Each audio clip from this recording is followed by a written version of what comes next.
অতিথিবৃন্দ, হযরত উলামায়ে কেরাম,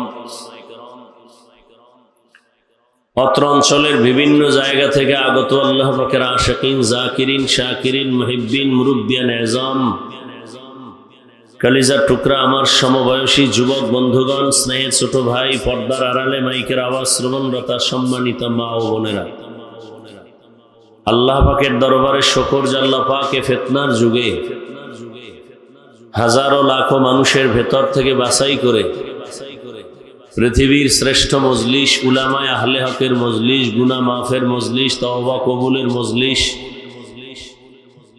বরকতের মজলিসে আমাদেরকে আসা বসার তৌফিক দান করেছেন। নিয়ামতের শুকর আদায়ার্থে ঈমানের আওয়াজকে উঁচু করে এক আওয়াজে উচ্চ কণ্ঠে মহব্বতে দিল থেকে সকলেই পড়ি আলহামদুলিল্লাহ।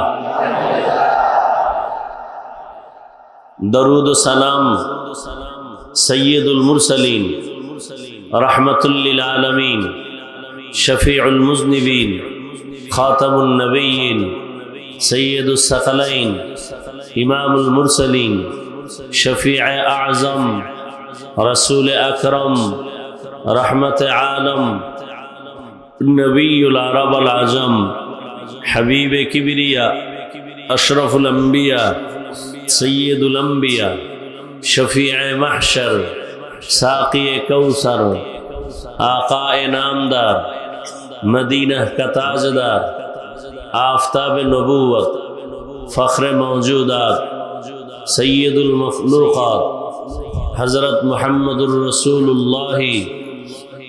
সবাই পড়েন। নবীজির নামে দরুদ পড়লে গুনাহ হবে? কি হবে? একবার পড়বেন, 3টা পুরস্কার নগদ আল্লাহ দিয়ে দিবেন। আরো আস্তে করে বলেন। প্রথম পুরস্কার 10টা গুনাহ মাফ, দ্বিতীয় পুরস্কার 10টা নেক আমল নামায় যোগ হয়ে যাবে, তৃতীয় পুরস্কার আল্লাহর দরবারে আপনার মর্যাদা 10 গুণ বেড়ে যাবে। বেশি বেশি দরুদ পড়বেন, কমপক্ষে 100 থেকে 300 বার দরুদ পড়বেন। সময় থাকলে নামাজের দরুদ পড়বেন, সময় কম হলে এই ছোট আকারে দরুদ পড়বেন। কোনো মুসিবত আপনাকে স্পর্শ করবে না, এই দরুদের এত পাওয়ার। আল্লাহ দরুদের আমল আমাদের বেশি বেশি করার তৌফিক দান করেন। যাদের আয়োজনে আজকের এই প্রোগ্রামে, এই মাহফিল, মাদ্রাসা কর্তৃপক্ষ, এলাকাবাসী, যুবক, বৃদ্ধ, ব্যবসায়ী, শ্রমিক, চাকরিজীবী, বিভিন্ন শ্রেণী পেশার মানুষ, প্রত্যেককেই আল্লাহ পাকে খেদমতের বরকতে দুনিয়াতে শান্তি, পরকালে মুক্তির ব্যবস্থা করে দিন। হযরত উলামায়ে কেরাম আলোচনা রেখেছেন। উলামায়ে কেরামের আলোচনা কথাগুলো সবাইকে সহি তরিকায় আমল করার তৌফিক দান করেন। উলামায়ে কেরামের ইজ্জতকে আল্লাহ বেশি বেশি বাড়ায় দেন। আপনাদের আমিন বললে কি সমস্যা? উলামায়ে কেরামের ইজ্জত বাড়তে আপনাদের বাধা? তা আমিন বলবেন, সমস্যা কোথায়? উলামায়ে কেরামের ইজ্জত বাড়বে তো উম্মতেরও ইজ্জত বাড়বে। কথা ঠিক না? বাবার টাকা পয়সা বাড়লে সন্তান কি আর গরিব থাকে? উলামায়ে কেরামের ইজ্জত বাড়লে উম্মতেরও ইজ্জত কি বাড়ে। আর উলামায়ে কেরাম অপমানিত হলে উম্মত অপমানিত হয়ে যায়। যারা উলামায়ে কেরামদের ইজ্জতকে নষ্ট করার জন্য ফেসবুকে লেখালেখি করে, মিডিয়ায় প্রপাগান্ডা ছড়ায়, আল্লাহ ওদের হেদায়েত দান করেন। গতকাল রাতে বয়ানের সময় যে 2টো খানা খেয়েছি কুমিল্লায়, আল্লাহ কবুল করলে আবার আজ রাতে খানা খাবো, এর মাঝখানে আর সুযোগ হয়নি। শুধু আপনাদের এই বয়ানকে ঠিক রাখার জন্য। যাই হোক, উলামায়ে কেরাম যে কষ্ট করে এই জমিনে, পৃথিবীর কেউ এ কষ্ট করে না। আপনি বুঝেন আর না বুঝেন সেটা ভিন্ন কথা। সবার বুঝ তো সমান না। সমান? সবার বুঝ সমান হইলে আমার দাড়ি লম্বা হয়, আপনাদের দাড়ি তো উঠেই না। কেন? আপনার বুঝের অভাব। আমি দাড়ি কাটতে চাই না, আপনি রাখতে চান না। আপনি মনে করেন দাড়ি না রাখলে শান্তি, আর আমি বুঝছি দাড়ি রাখলে শান্তি। হ্যাঁ, আমি বুঝেছি কোরআন হাদিস অনুযায়ী টুপি পরলে শান্তি, আপনি বুঝতেছেন টুপি না পরলে শান্তি। আপনি বুঝতেছেন সুদ খাইলে শান্তি, কোরআন হাদিস অনুযায়ী আমি বুঝতেছি সুদ না খাইলে শান্তি। আপনি বুঝতেছেন বেপরদায় ঘুরলে শান্তি, আমরা বুঝেছি কোরআন হাদিসের আলোকে বেপরদায় না ঘুরলে শান্তি। আপনি বুঝছেন সারা রাত মোবাইল দিয়ে কবিরা গুনাহ করলে শান্তি, আর আমরা বুঝতেছি বাস্তব মোবাইলের থেকে দূরে থাকলে শান্তি। সবকিছুই বুঝের অভাব। আল্লাহ বুঝ না দিলে কপাল খারাপ। নবীজির মতো ব্যক্তি যার কোনো তুলনা নেই, যার চেহারা মোবারক এক নজর দেখলে জাহান্নাম হারাম হয়ে যায়। যে নবীর চেহারা মোবারক এক নজর দেখলে 7 দিনের ক্ষুধা থাকে না, যে নবীকে এক নজর দেখার জন্য গর্তের পিপিলিকা আল্লাহর কাছে আরজি পেশ করে, যে নবীকে এক নজর দেখার জন্য গর্তের সাপ অপেক্ষায় থাকে শত শত বছর, সেই নবীকে কাছে বসে 13 বছর দেখলো, শ্রুতি মধুর বয়ান শুনলো, কপালে কালেমা জুটলো না। বড় কঠিন বিষয়। 13টা বছর বয়ান শুনলো, এরপরও কালেমা পড়ে নাই। এত বড় নিমক হারাম কমবক্ত আবু জাহাল, এর নাম কপাল, এর নাম বুঝ। আর অন্যদিকে 27 বছরের যুবক, কয় বছর? 27 বছরের যুবক তরবারি নিয়ে নবীকে জবাই করতে রওনা হয়ে গেল। নবীজির কাছে গিয়া তরবারি রেখে কালেমা পড়ে মুসলমান হয়ে গেল। এর নাম কপাল, এর নাম বুঝ। এই বুঝটা ঠিক করার জন্যই যত বয়ান, যত মেহনত। পত্রিকায় বিভিন্ন বিলবোর্ডে লেখা আছে দিনকে বদলে দাও, দিন বদলাও, দিন দিন। আর সারা দুনিয়ার আম্বিয়ায়ে কেরাম, সাহাবায়ে কেরাম, উলামায়ে কেরামের স্লোগান একটা, দিলকে বদলাও, দিল দিল। দুনিয়ার মানুষ দিন বদলের স্লোগান দেয়, দিনকে বদলে দাও। আর ইসলাম বলে দিলকে বদলে দাও, তো দিন বদলানো লাগবে না, দিল বদলায় গেলে দিন অটো বদলে যাবে। তো আমি আপনাদের দোয়া নিতে আসছি এবং সংক্ষেপ 2-4টা কথা বলার জন্য কোরআনে হাকিমের এক টুকরো আয়াত, রসুলের একটি হাদিস পড়েছে। মাগরিবের নামাজ সমাগত, বয়ান হেদায়েতের গ্যারান্টি না, কোন বক্তার হাতে হেদায়েতের চাবি নেই। হেদায়েতের চাবি কার হাতে? মাইয়াহদিল্লাহু ফাহুয়াল মুহতাদ। এই মাইকের মেশিনটা এত ডিস্টার্ব। কই মেশিন কোন সাইডে? এই তুমি এত ঘোরাঘুরি করো কেন? শুরুতে তো ঠিক ছিল, এতটা লাড়াও কেন? মনিটরের বক্সের সাউন্ড দাও। পেছনে কোনো মাইক থাকলে বন্ধ দাও, বন্ধ করো। এগুলোর সাউন্ড বাড়াও, ইকো দিবা না। শুধু রিভাব ছিল, রিভাব থাক। এ ভাই কথা বললেন না, শেষে দেখবেন মোনাজাত হয়ে গেছে, ঘড়ির দিকে তাকায় দেখবেন কি হইলো, আইলো আর গেল। এভাবেই দুনিয়া, আপনিও আসবেন আর মরবেন, এই শেষ। ওই স্কুলের ছাত্র আর মাদ্রাসার ছাত্র, কথা মনে পড়ে গেছে। 2 জন বন্ধু, 2 জন কি জবাব দিয়েন। স্কুলের ছাত্র আর কি, পেটে লাগছে ক্ষুধা, বাজারে গেছে কাঁঠাল খাইতে। ছোট একটা কাঁঠাল কিনছে 2 জনে ভাগে, কিন্তু তুলনামূলক মাদ্রাসার ছেলের ক্ষুধা একটু বেশি, স্কুলেরটা তো সমানে খায়, কারণ বাবার হারাম টাকা আছে, সমস্যা নেই।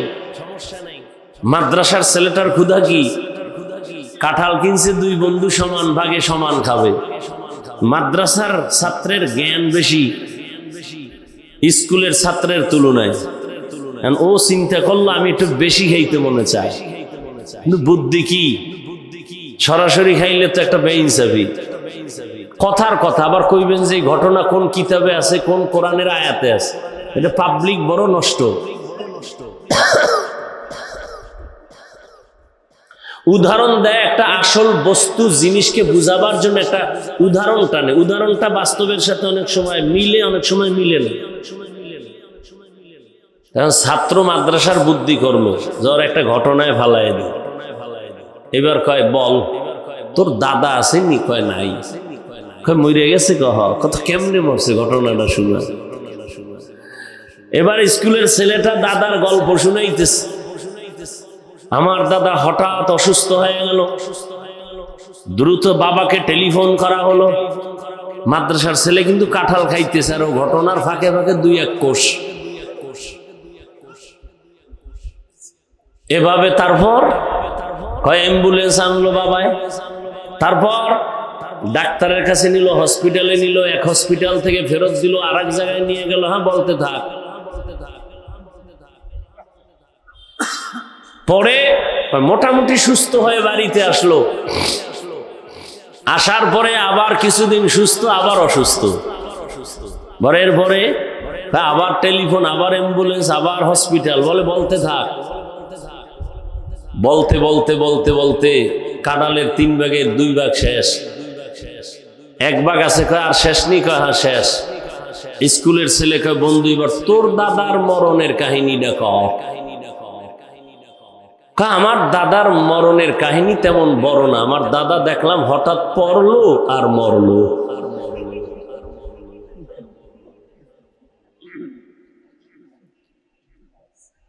বয়ান হেদায়েতের চাবি না। অনেক মানুষ বয়ানে হওয়া এটা সফলতার চাবি না। কথাগুলো মনে রাখেন, কাজে লাগবে। আপনারা তো অনেক চালাক, আমাদেরকে মনে করেন আমরা বোকা। বোকা বলেন, বিরোধিতা করেন, গালি দেন, এরপরও কেন আবার আমাদের বয়ানে আসেন এটাও বুঝি না।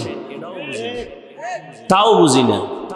মানুষ টাকা দিয়ে আনতে পারে না, গাড়ি ভাড়া দিয়ে আনতে পারে না, কত ভিডাভিডি, চেয়ার উড়ে বাতাসে, নাস্তা পায় না। এই জন্য সব জায়গায় কাহিনী। এরপরে নিয়ন্ত্রণের জন্য কত পুলিশ, কত বাহিনী।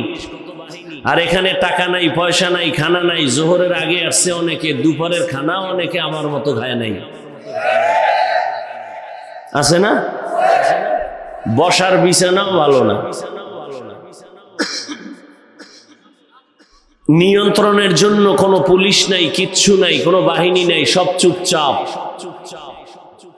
এটা কেন? কিভাবে সম্ভব?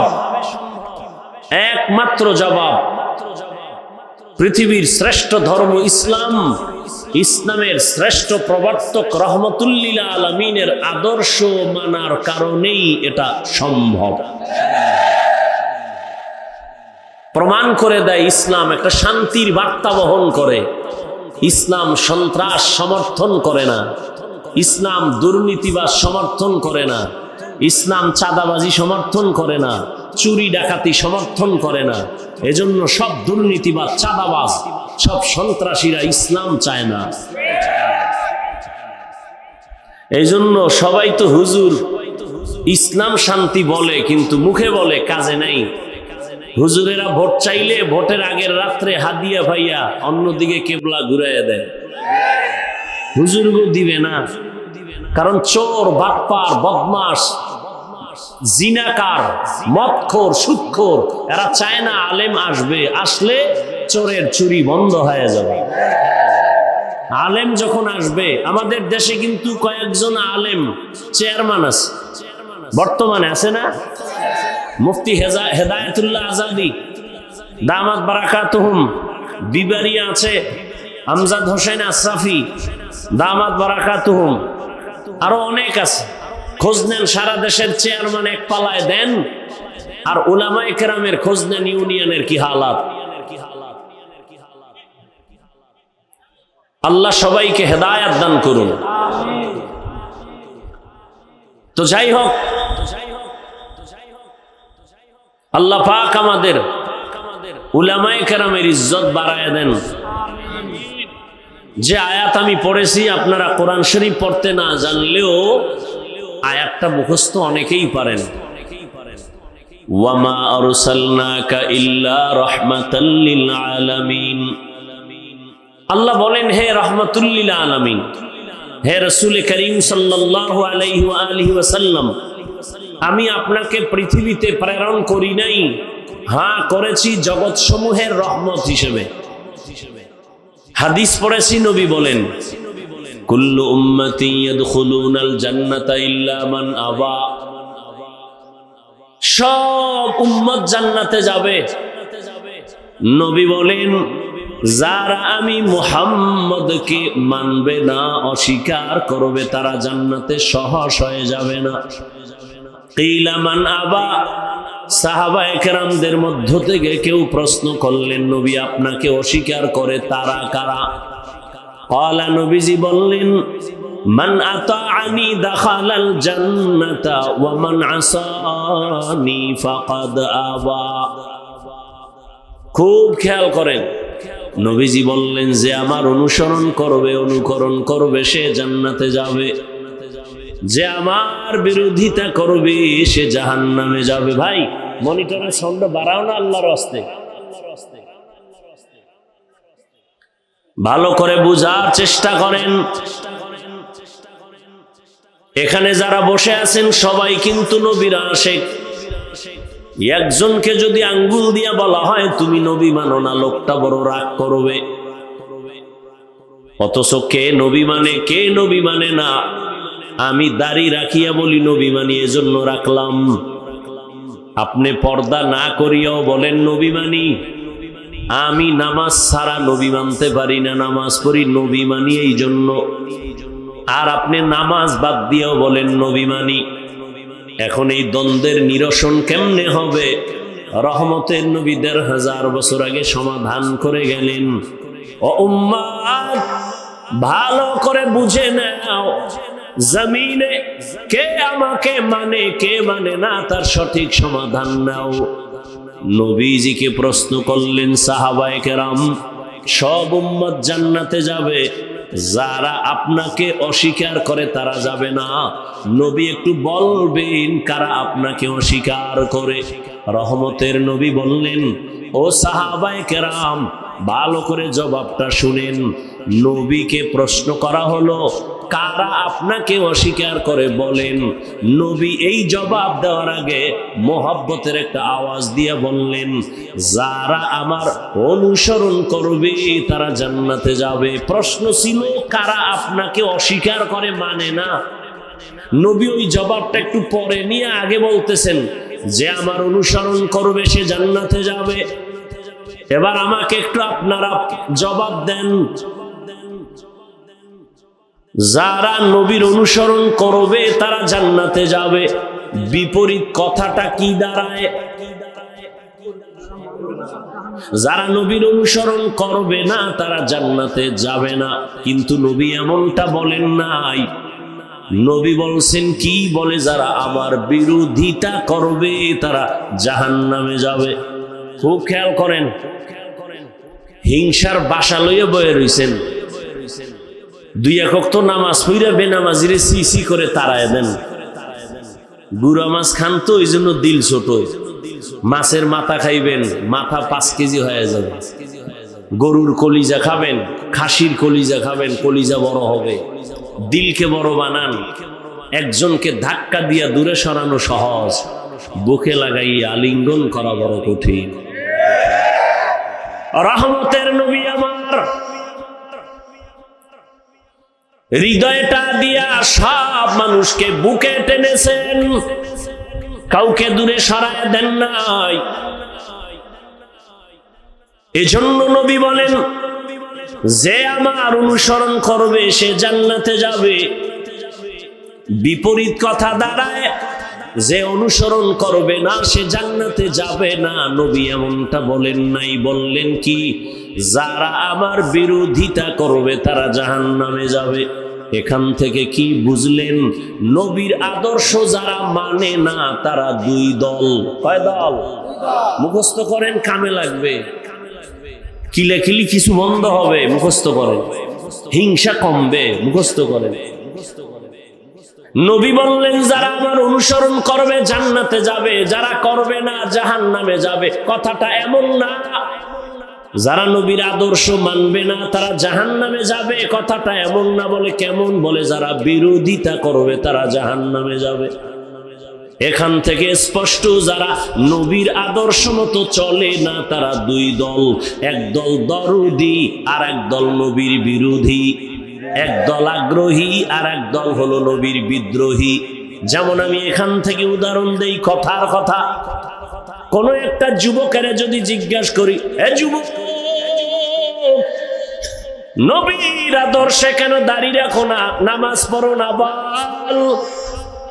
যুবক বিনয়ের সাথে বলে, হাফিজ ভাই, নবীজির মোহাব্বতে আদর্শে দাঁড়িয়ে রাখা দরকার, নামাজ পড়া দরকার, চেষ্টা করি পারি না, দোয়া চাই। বুঝলে বলো যুবকেরা, ছেলেটা বিদ্রোহী নাকি আগ্রহী? না বিদ্রোহী? ভালো করে বুঝ, বুঝ বুঝ, ওই শুরুতে বলছি বুঝ, ভালো করে বুঝো। বাম দিক থেকে একটাকে জিজ্ঞাসা করলাম, এর যুবক, রহমতের নবীর আদর্শের দাড়ি কেন রাখো না রে বাবা, নামাজ কেন পড়ো না? আমার কথাটা শেষ না হতেই ঠাস করে জবাব দিয়া কয়, দাড়ি না রাখলে অসুবিধা কি, নামাজ না পড়লে অসুবিধা কি? আর একটু যারা বেশি চালাক এরা কয়, দাড়ির মধ্যেই কি ইসলাম, নামাজের মধ্যেই কি ইসলাম, টুপির মধ্যেই কি ইসলাম? বুঝো, জবাব দাও, তোমরাই জবাব দাও যুবকেরা, ছেলেটা আগ্রহী নাকি বিদ্রোহী? রসুলের আদর্শ মানার ক্ষেত্রে বিদ্রোহীর আর এক নাম বেঈমান। লেখা ভালো করে, কে নবী মানে কে মানে না, জীবনের তোর লেখা ঘরে টানাও। একজনের দাড়ি রাখে না, গালি দিও না, আগে বুঝো ছেলেটা কি আগ্রহী না বিদ্রোহী। আগ্রহীকে গালি দেওয়া যাবে না, হারাম। বিদ্রোহীকে ছাড় দেওয়া যাবে না, খবরদার। ব্যবধান আছে না নাই? আগ্রহীকে গালি দেওয়া, বিদ্রোহীকে ছাড় দেওয়া, সুযোগ পেলেই জুতার বাড়ি। কারণ বিদ্রোহী বেঈমান। বলো বিদ্রোহী। একজনে নামাজ পড়ে না, তাকে গালি দেওয়া যাবে না, কিন্তু একজন নামাজ যদি পছন্দ করে না, তাকে ছাড় দেওয়া যাবে না। একজনে টুপি পরে না, গালি দেওয়া যাবে না, আর একজন যদি টুপি পছন্দ করে না, ছাড় দেওয়া যাবে না। একজনে টুপি পরে না, গালি দেওয়া যাবে? আগে বুঝতে হবে ছেলেটা কি দরদি না বিরোধী। বিরোধীর কপাল বড় খারাপ, হেদায়েতের দরজা খুঁজে পাবে না। আর আগ্রহীর কপাল ভালো, হতে পারে কখন যেন হেদায়েতের দরজা খুলে যায়। ওই যে আবু জাহিল্লা নবীরে দেখলো, 13টা বছর বয়ান শুনিয়াও কালেমা পড়ে না। আর 27 বছরের যুবক তরবারি নিয়ে যায় রহমতের নবীর গর্দান কাটার জন্য, গিয়েই তরবারি ফালায়া কালেমাওয়ালা মুসলমান হয়ে গেল। এর নাম কপাল। এই জন্য আমি মাঝে মাঝে বলি, আমার মাওলা চাইলে সব হয়, বান্দা চাইলে কিছুই হয় না। কাদের কুদরত দারি বরকামাল, আন্তা রব্বি আন্তা হাসবি জুল জালাল, তুহি কাদের জলিলুল্লাহ জাহাদার, বহর হালে তুহি মেরা নেগাহাদার। তাহলে যারা নবী মানে না, কয় দল? ও